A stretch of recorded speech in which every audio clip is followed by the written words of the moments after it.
I was lying in the dark when my phone lit up. The screen washed the room in a cold glow, and a message sat there like a dare. I am at the club with my ex.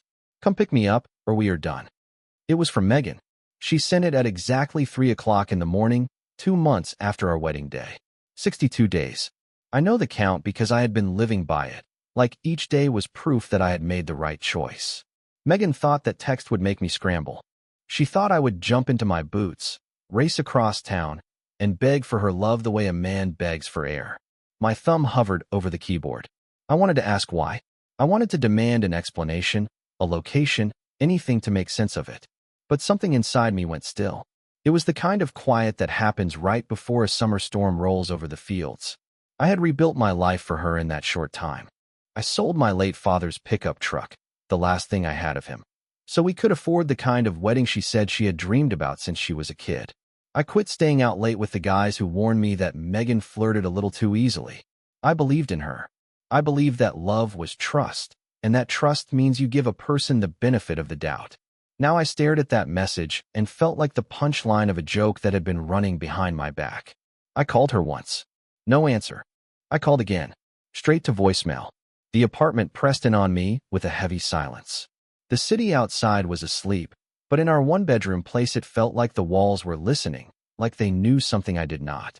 I sat on the edge of the couch with the phone face down on the coffee table.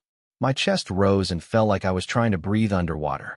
I could see her in my mind the way she looked at me in the early days, soft eyes, a gentle voice, saying the word forever, like it was an address we could actually move into. She told me she was done with the old life and the old flames.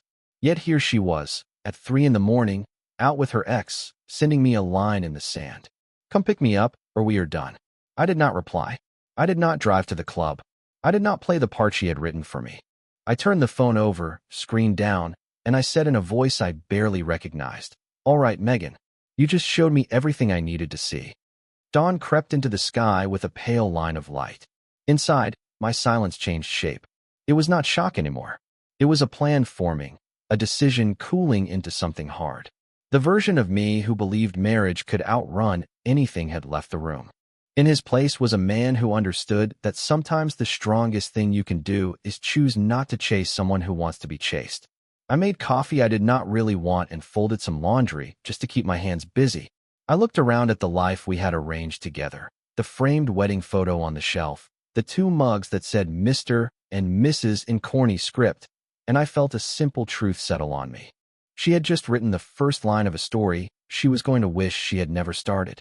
At exactly 6:12 in the morning, the front door opened.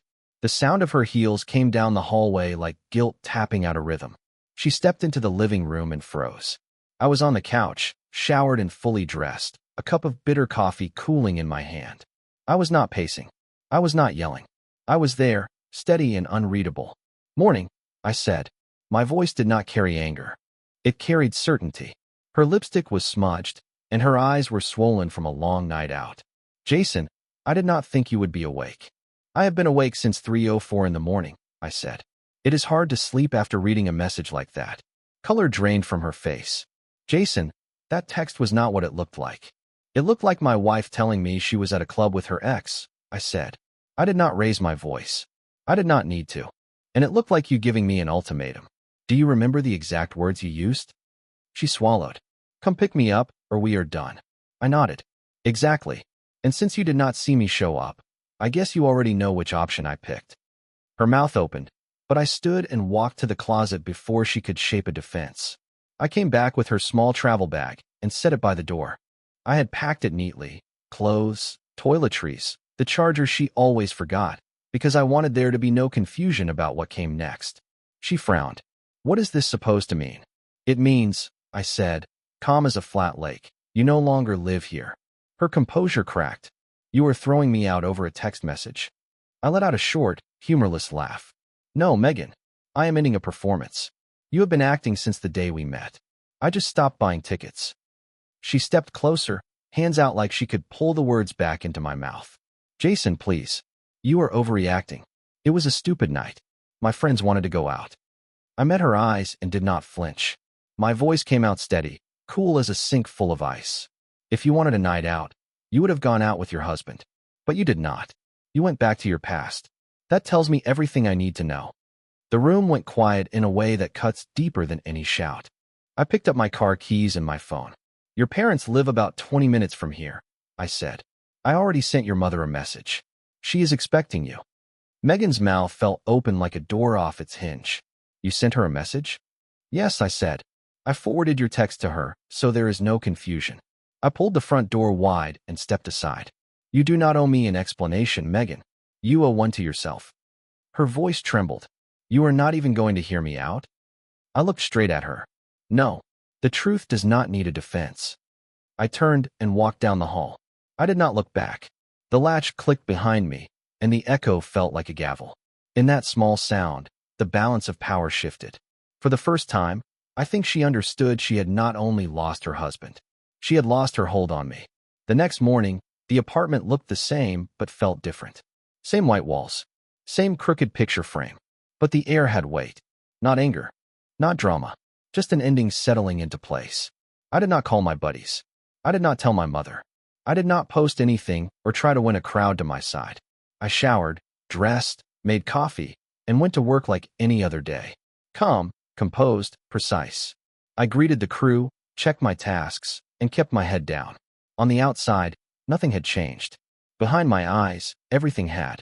It was a stillness that only shows up when a man has seen the truth and accepted it without needing to argue with it. Later I would learn what happened at her parents' house. Her mother told me some of it, and the rest I could fill in with common sense. Megan sat on the edge of the old bed in her childhood room, staring at the same phone that had set this train in motion. She did not hear from me that day. No call, no reply, no attempt to argue or to fix it. The silence was the message. Her mother asked questions, the gentle kind at first, then the sharper kind that mothers use when they already know the answer. Megan said, "We just need some space." Even over the phone, I could hear that she did not believe her own line. That night, I am told, she scrolled through photos. The wedding, the quick little honeymoon at the lake, those small, easy smiles that once felt honest. She thought about the way I called her my peace when we signed the license. That word meant something to me. It meant home. Now that peace was gone, and the reason was not a mystery. I got home after work and moved through the apartment without turning on music or television. Her perfume still lived in the curtains. Her favorite mug sat by the sink with a tea stain like a ring on a tree. I did not toss anything. Not yet. I was not trying to wipe her out. I was getting used to living without her. I pulled a plastic bin from the closet and set it on the table. Not photos. Not memories. Paperwork. I sorted things into neat stacks and labeled containers one by one. No rage. No broken frames. Just order. Then I opened my laptop and typed out a simple subject line to a local attorney. Consultation, dissolution of marriage. I hit send. I closed the lid. Across town, my phone buzzed at 10:43 that night. "Jason, please, can we talk?" That was all her message said. I saw it. I read it. I put the phone face down and left it on read. I had learned something simple and powerful. Silence, when it is honest, speaks louder than anger. My silence said, "You are not worth my pain." In the days that followed, I started sleeping all the way through the night for the first time in months. I cooked myself real meals and washed the dishes right after. I opened the blinds and let the sun land on the floor. I let the radio play while I folded shirts. The weight I had been carrying, without naming it, began to lift. From what her mother told me later, Megan did not sleep much at all. The night hours stretched out and turned mean. Every quiet minute reflected the thing she did not want to face. The man who once adored her did not spend his time thinking about her anymore. That kind of loss cuts deeper than hate. Hate is hot and loud. This was cold and still. On Wednesday morning, 3 days after she walked out, I buttoned my shirt in front of the bathroom mirror. The man looking back at me did not look broken. He looked focused. The sadness had burned off like fog in sunlight. In its place was purpose. I brewed coffee the same way I always did, but the motions felt different. Not habit. Clarity. Each step was deliberate. I was taking my life back, piece by piece. At 9:30 in the morning, I pushed open the door to a law office downtown. The place smelled like paper and lemon cleaner. The receptionist gave me a polite smile. "Good morning. Do you have an appointment?" "Yes," I said. "Jason Miller. Divorce consultation." I said the word divorce like a man who had already made peace with it. A few minutes later, the attorney came out. He was in his 50s, calm eyes, steady handshake. "I am Richard Hale," he said. "Please, have a seat. Tell me what is going on." I slid my phone across his desk. On the screen was the message that started it all. The message from 3 o'clock in the morning glowed on my phone like a warning flare. I slid it across the desk. "That," I said, "plain and simple, is all you need to see." Richard Hale studied the screen, then looked up and gave a slow, knowing nod. "I have seen this before," he said. "Not everyone handles it the way you are. You are steady." "I am steady," I answered, because anger gives her relevance. "I am done giving her anything. Not my time, not my voice, not my peace." He leaned back, fingers steepled, weighing my words. "We will file under marital misconduct," he said. "Short marriage, no children, and what amounts to an admission in her own message. The record is clear. Under the circumstances, you should keep your property." I nodded once. "That is what I want. No property split, no support payments. I worked for everything I have. I am not going to finance her choices." We went through each form like a checklist. He explained the process, the signatures, the timelines, the court clerk, and the way papers move from a desk to a file to a judge's eyes. I listened, asked the questions that mattered, and signed where the tabs told me to sign. No shaking hands. No second guesses. By noon it was official, filed. When I stepped outside, the city air felt different on my face, cleaner somehow, sharp and alive.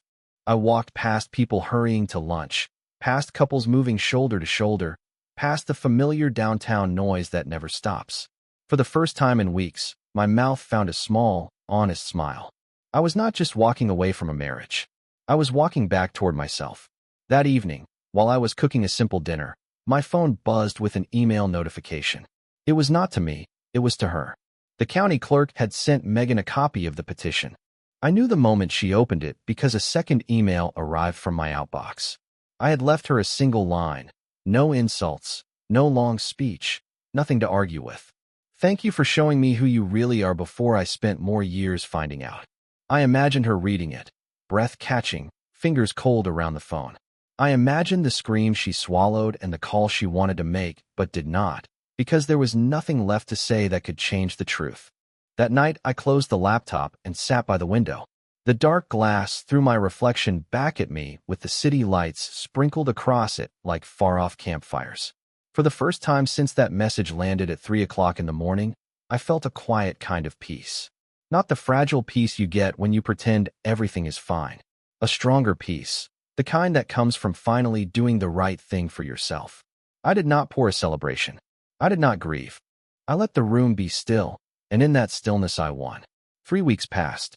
3 weeks of silence. I did not call. I did not send a message. I did not explain. I did not block her number, either. I simply became unreachable. Her name sat in my contacts like a book I had read to the end and put back on the shelf. The man who once checked for her messages every hour learned the easy grace of indifference. Those weeks had a rhythm. Work, gym, home. I slept through the night, really slept. Food tasted like food again. The ache that had pressed on my chest did not vanish. It cooled and hardened. It turned into steel. On a Friday evening, I came out of the office building and headed toward my car. That is where I saw her. Megan stood beside the driver's door, wearing the same perfume that used to hang in our sheets. Now it smelled like a picture frame, a memory, nothing more. "Jason," she said, soft and shaky, taking a step toward me. "Can we talk?" I did not flinch. "About what?" Her eyes searched my face, hunting for a warmth that was no longer there. She found nothing but the quiet. "I made a mistake," she said, tears lining up on her lashes. "That night, I was angry and acting stupid. I wanted to make you jealous. I did not think you would actually leave." My jaw tightened, but my tone stayed level. "You did not think I would leave because you believed you could humiliate me without consequences." She took a breath that sounded like it hurt. "I was drunk, Jason. I did not mean to hurt you. Please, I want to fix this. We can start again." I looked at her a long moment with the city lights catching in the glass behind her. "Fix what, Megan?" I asked. "The trust? The respect? The part of me that believed you were someone you are not?" Tears slid down her cheeks. "I still love you. Love without respect is poison," I said, and I meant it. "You wanted attention. You got it. It is just not the kind you wanted." She reached for my hand. I stepped back, not with anger, but with the same quiet control I had carried since that morning I packed her bag. "Jason, please," she whispered. "Do not do this." I held her eyes. "You did this." I unlocked the car, got in, and started the engine. She stood there in the wind, arms folded against the cold that worked through her dress. I pulled away without a look in the mirror. She needed to see the taillights fade and know it was not a pause. It was the end. Back at my place, I poured a small glass of whiskey and set it on the table. I did not smile. I did not cry. I stood by the window again and watched the city breathe. I felt nothing but the steady calm that arrives when you finally stop caring about the wrong things. A few minutes later, my phone vibrated on the counter. A long message from Megan rolled in, apologies stacked on regrets, explanations piled on promises. I let it sit there, bright and unread on the screen, and I did not move.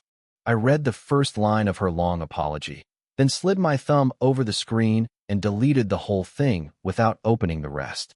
In that small, final motion, something clicked into place inside me. Power was not about controlling someone else. It was about keeping command over my own peace. Sitting in my quiet apartment, with the low hum of the city under the windows and the soft tick of the kitchen clock, I understood something simple and deep. She could beg for forgiveness, but she would never touch my soul again. Later I learned she stood in that parking lot for almost an hour after I drove away. The same perfume she once wore for me turned on her, smelled thin and cheap in the cold air. She had expected yelling, tears, some big scene she could grab onto. Instead, silence wrapped around her, harsher than any argument. Days passed, and her world began to drain of color. The friends who cheered on her late nights and loud choices stopped calling. The ex from that wild night, whoever he wanted to be, moved on fast, posting fresh photos with another woman like he had been waiting in the on-deck circle. At her marketing job, the building's bright halls felt colder. She heard the whispers and saw the looks. Maybe someone had snapped pictures at the club. Maybe they saw her leaning a little too close, laughing with a wedding ring still on her hand. Her parents kept their words brief. Her mother's disappointment came quiet and careful. Her father's eyes held something worse than anger, plain shame. Meanwhile, I moved forward. I took the savings I had set aside for a honeymoon we never took and opened a small renovation outfit. Kitchens, bathrooms, porches, the kind of work that lets a man sleep hard at night. Word did not spread through gossip. It spread because I showed up early, measured twice, cleaned up after myself, and did exactly what I promised. Folks like that. They trusted that. I did not talk much, but I made sure every job looked right when I left. Evenings, I came home tired in a good way. No shouting, no tension, no guessing games. Just the faint click of cooling tools in the garage and a little music low on the radio while I made dinner. One night, I checked the messages on my new business page and saw a request from Megan. "You look happy.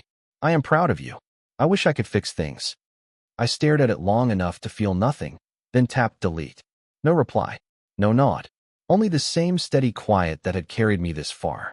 She could not outrun the noise in her own mind. Her mother later told me Megan kept waking at 2 o'clock in the morning, eyes wide in the dark, hearing that old message in her head like a bell tolling from a tall, empty church. "I am at the club with my ex. Come pick me up, or we are done." What felt like a childish dare to her that night now sounded like a curse she had put on herself. Some evenings, she drove past the house we had shared and parked down the street, just far enough to see through the curtains. Once, she caught a glimpse of me in the kitchen, laughing with someone, maybe a client dropping off a check, maybe a friend, and that small smile cut her open.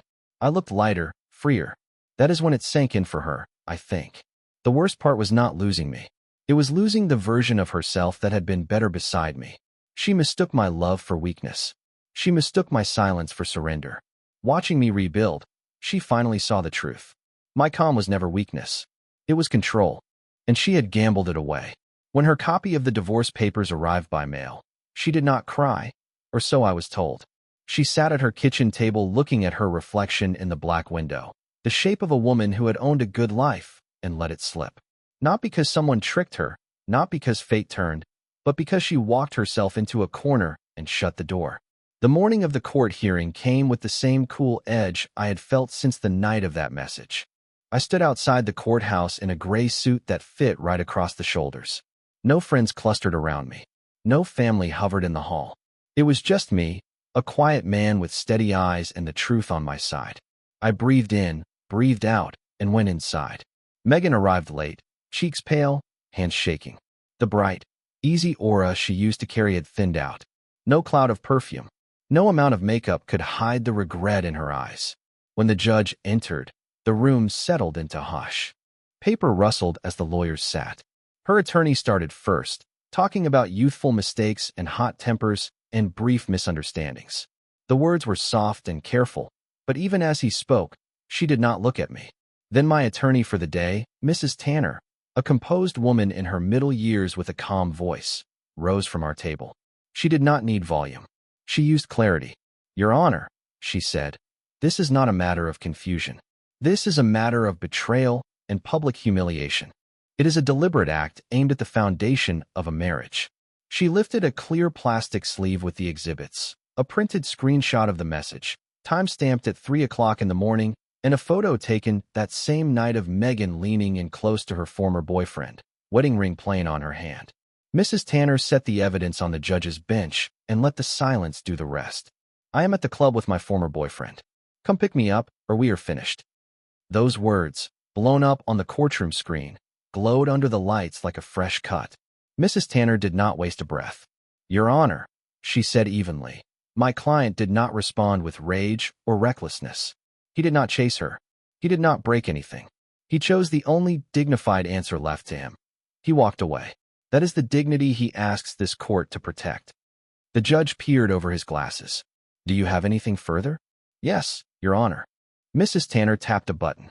The screen flickered, then showed a photograph from the same night. Megan at the club, laughing, her wedding band visible on her hand. The timestamp matched the message.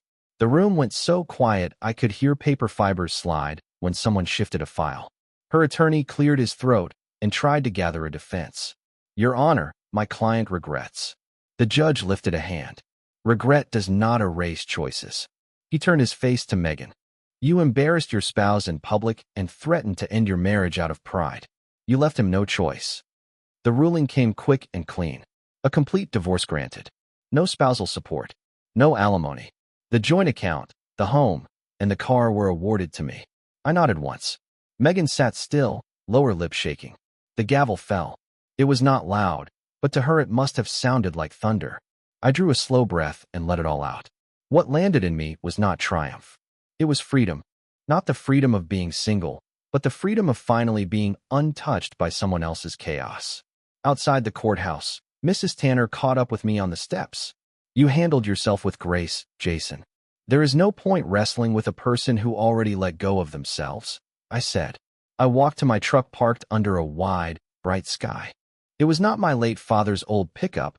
I had sold that to pay for a wedding I no longer recognized. But the title on this one was back in my name alone. The door thunked solid.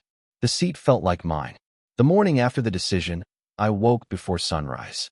The city sighed out there somewhere, but inside my place everything was still. No raised voices, no flashing messages, no pressure waiting to blow. Just quiet, the kind that did not feel hollow anymore. I made coffee, black and strong, and stood by the window while the skyline shifted from gray to gold. For months I had been stuck in survival, dragging the same heavy day behind me into the next. Now I felt something I had not felt since before the wedding. Control. Not control over anyone else. Control over myself. My hours settled into a clean pattern. Job site in the morning, restoration projects in the afternoon, a quiet supper at home. The small renovation business I started after we split was growing faster than I expected. There were no billboards, no pushy ads. Just a name passed from one satisfied client to the next. He shows up. He keeps his word. He does not cut corners. I did not have to prove anything with speeches. The work spoke for me. Sometimes, after I laid the last coat on a banister or set the final piece of trim, I would stand back and look at the clean line of it. It hit me that fixing broken things was never only about wood or drywall. It was about me. Every straightened hinge, every sanded edge, every careful nail brought another part of my soul back into shape. In the evenings, I started writing a few lines in a small notebook. Short thoughts, quiet truths. Peace does not arrive when other people apologize. Peace starts when you stop waiting for them to. The hard part is not walking away. The hard part is staying gone. I did not share the pages. They were not made for the world. They were notes to myself, carved from old scars. I called up friends I had drifted from during the marriage. We met for dinner at a place that smelled like pepper and char. They watched me the way men do when they are checking if you are really all right. "Man, you look good," one of them said with a grin. "You look like you found yourself again." I smiled a little. Maybe I just stopped losing myself to the wrong things. I did not go over the past. Not because it still stung, but because it no longer ran my life. Now, and then a wave of loneliness brushed a shoulder. I did not fight it. I let it pass through like weather. I understood that peace is not about having somebody on the couch next to you. Peace is being whole when you are the only one in the room. My home was quiet, but it was honest. My life was simple, but it was mine again. One night, with the tools put away and a soft rain ticking at the window, I understood the thing I had been reaching toward without naming it. Revenge was never the win. My freedom was not loud or showy. It was the kind that shows up after a man loses what was fake and is left standing with only what is real. Months rolled by. Seasons shifted. The world kept its steady rhythm. I did not hurry anymore. I learned how to be still, how to live without noise, without hunting for praise, without asking anyone to tell me I was enough. My life became a mirror of peace that I had earned the hard way. I woke early each morning, same time, same simple steps. Coffee, a list for the day, tools checked and loaded. I was not living to please anybody. I was building. The business grew piece by piece. New clients called because an old client had quietly said my name. I brought on a few young apprentices, good kids with clear eyes and quick hands. They watched how I measured twice, how I swept up at the end, how I spoke little and kept my word. To them I was more than a boss. I was a model to follow. I taught more than how to cut straight or hang a door flush. I talked to them about keeping steady inside when the world is shaking. Do not let anger build your decisions. I told them one evening while we packed the truck. Usually the loudest man in the room is the weakest man in the room. They nodded and said they understood. They did not know how deep those words had been carved into me. At home, my walls were bare by choice. Not empty, intentional. The wedding photos were gone. In their place I hung a few framed sketches I had drawn late at night. A porch layout with clean lines, a staircase with a tight, safe curve, a kitchen frame that let the light travel.